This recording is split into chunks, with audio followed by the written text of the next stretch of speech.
মা আয়েশা জিজ্ঞেস করলেন, ইয়া রাসূলুল্লাহ, don't they feel any shy? Nobody belong any garment in their body, no dress in their body. তাদের দেহে কোনো ড্রেস নাই, পোশাক নাই। নবী রে, এতগুলো মানুষ উলঙ্গ, লজ্জা লাগবে না? বিশ্বনবী বললেন, আয়েশা তুমি লজ্জার চিন্তা করো, সেদিন বাবা ছেলেরে দেখে দৌড়ে পালাবে। আপনার মনে হবে আপনি এখানে বসে কিয়ামত চোখে লাইভ দেখতেছেন, লাইভ। আল্লাহ এমন ভাবে বলেছে, সুবহানাল্লাহ পড়েন। তা আসুন আমরা সরাসরি কিয়ামতকে দেখে আসি, আসলে কিয়ামতটা কেমন। আল কারিআ, এটা মাক্কি সূরা। কি সূরা? বিশ্বনবীর জীবনের দুইটা পর্ব, একটা মাক্কি পর্ব আর একটা মাদানী পর্ব। এটা মাদানী পর্বে নাজিল হয়নি, এটা নাজিল হয়েছে মাক্কি পর্বে। এই সূরার আয়াত সংখ্যা 11। এটা কোরআনের 101 নাম্বার সূরা। কিরি মুখস্থ, শুনতে শুনতে কবে যে মুখস্থ হয়েছে আমাদের নিজেরাও জানি না। সুবহানাল্লাহ পড়েন। কোরআনের ভেতরে খালি বরকত, এটার সাথে লাগলেই বরকত, মসজিদে গেলেই বরকত। মনের অজান্তে আমরা এই সূরাকে মুখস্থ করে ফেলেছি। দৃষ্টি আকর্ষণের জন্য আল্লাহ তাআলা 3 বার এই শব্দটা বলেছেন। এজন্য এই শব্দের একটা সিগনিফিকেন্স, একটা গুরুত্ব, অর্থবহ একটা মানদণ্ড আছে না নাই? বলেন, বিকট আওয়াজ। এই বিকট আওয়াজটা তৈরি করার জন্য আল্লাহ তাআলা একজন ফেরেশতা তৈরি করেছেন, যার নাম হচ্ছে ইসরাফিল। নাম কি?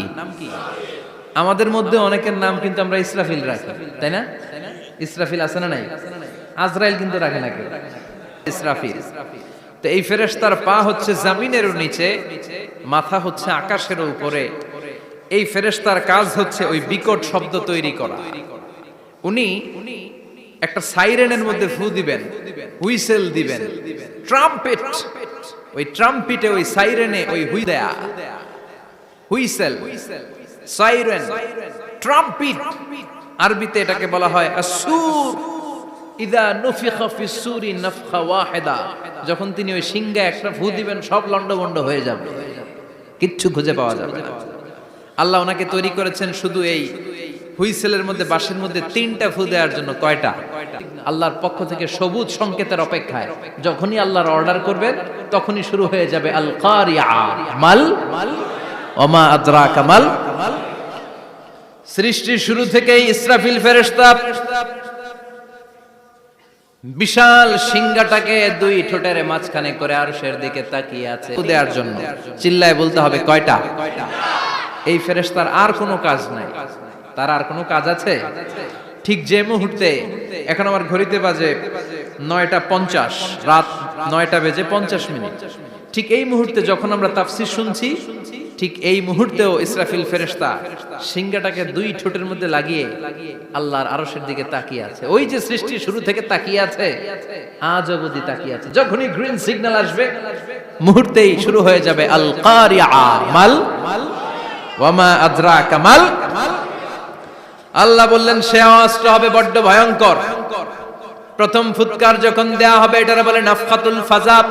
দুনিয়ার সব মানুষগুলো অবাক হয়ে যাবে, পুরো পৃথিবীটা কেঁপে উঠবে, পৃথিবীর বিল্ডিং গুলো দুমড়ে মুচড়ে পড়বে, পৃথিবীর বড় বড় যত পাহাড়গুলো আছে তুলার মতো বাতাসে পাহাড়গুলো তুলিত হতে থাকবে। আল্লাহু আকবার।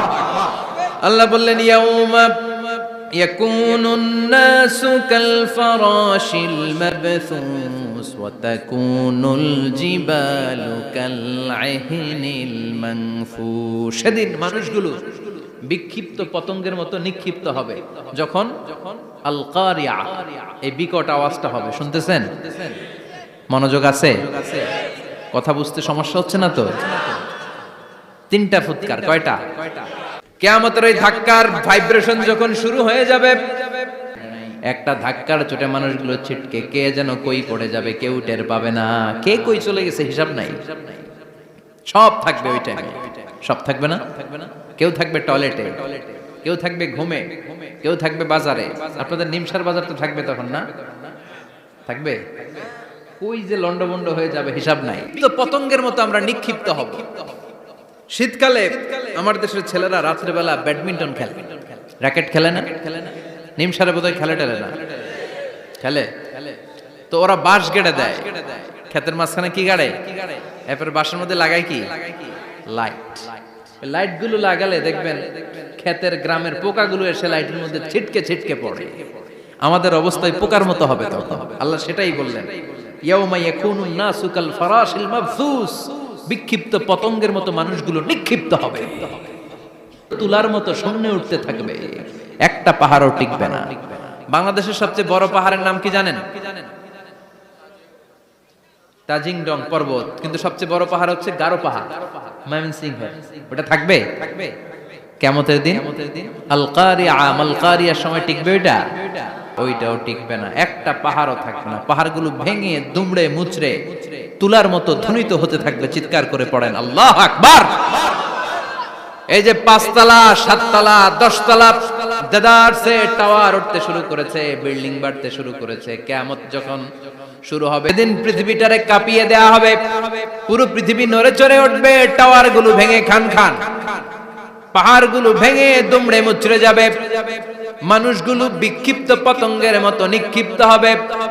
আবার আল্লাহ বললেন, ফাইদা বারিকাল বাসারু ওয়া খাসাফাল কামারু ওয়া জুমিআশ শামসু ওয়াল কামারু ইয়াকুলুল ইনসানু আইনাল মাফার। সবার মুখে এক কথা, পালাবো কই?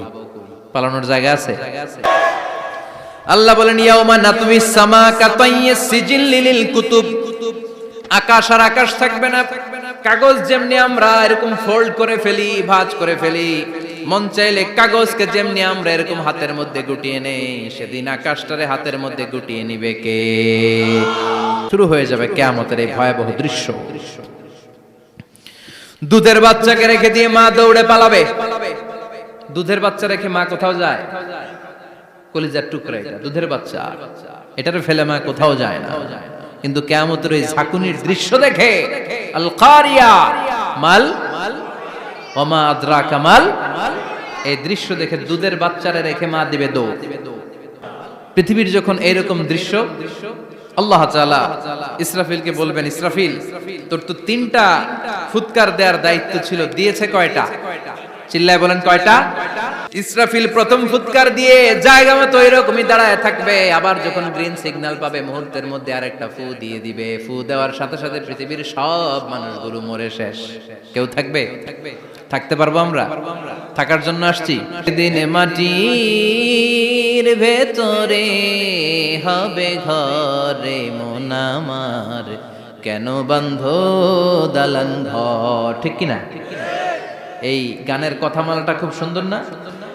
2 নাম্বার ফুৎকার দেওয়ার সাথে সাথে পৃথিবীর সব শেষ।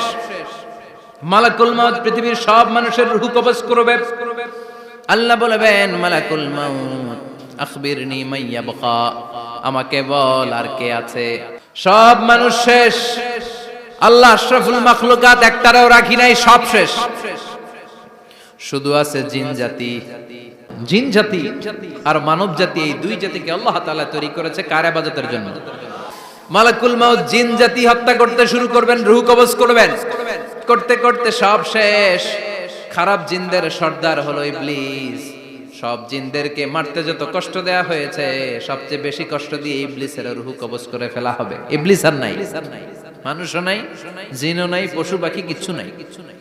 আল্লাহ বলবেন, ইয়া মালাকাল মাউত আখবিরনি মাইয়াবকা, অনেক দায়িত্ব পালন করেছিস তুই, মানুষ মারলি, জিন মারলি, মৎস্যকুল মারলি, পাখি মারলি, সব মারলি, এবার আর কে বেঁচে আছে বল? মালাকুল মাউত বলবে, আল্লাহ আর কেউ নাই, খালি ফেরেশতারা আছে। কারা আছে? মালাইকা। আল্লাহ বলবে, যা এবার ফেরেশতাদের গোষ্ঠী শেষ কর। মালাকুল মাউত একটার পর একটা ফেরেশতার রূহ কবজ।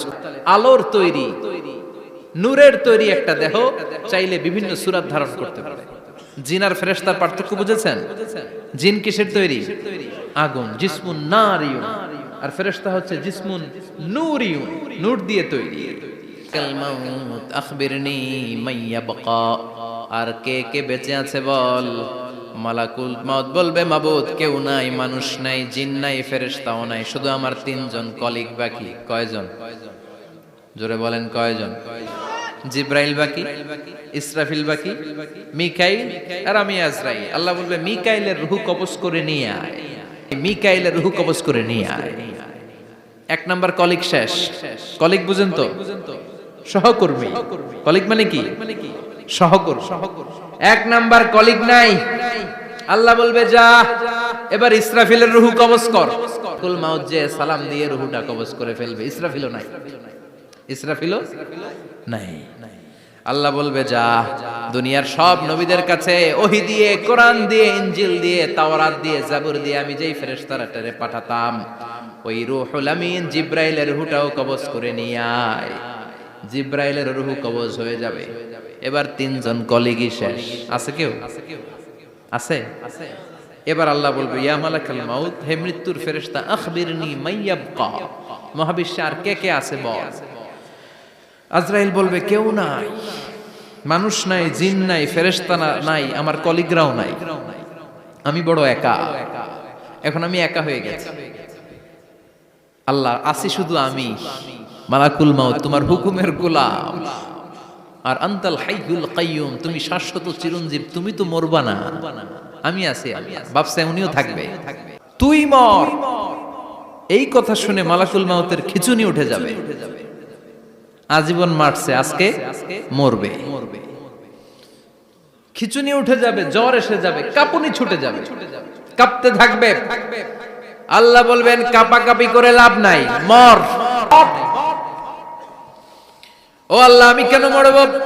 আমি না দুনিয়ার সবাই রে মারলাম। আল্লাহ বলবেন কুল্লু নাফসিন যায়িকাতুল মাউত, পৃথিবীর প্রতিটা আত্মারে মৃত্যুর স্বাদ নিতে হবে রে মালাকুল মাউত, তুইও মরবি, মর। কাঁপতে কাঁপতে আল্লাহ বলবে জান্নাত আর জাহান্নামের মাঝ বরাবর যে দাঁড়া। মালাকুল মাউত কাঁপতে কাঁপতে আল্লাহ বলবেন কেঁপে লাভ নাই, কেঁদে লাভ নাই, মরতে তোকে হবেই। Everyone has to take the test of death, সবাইকে মৃত্যুর স্বাদ আস্বাদন করতে হবে। মর, মরে যা, মুত ইয়া মালাকাল মাউত।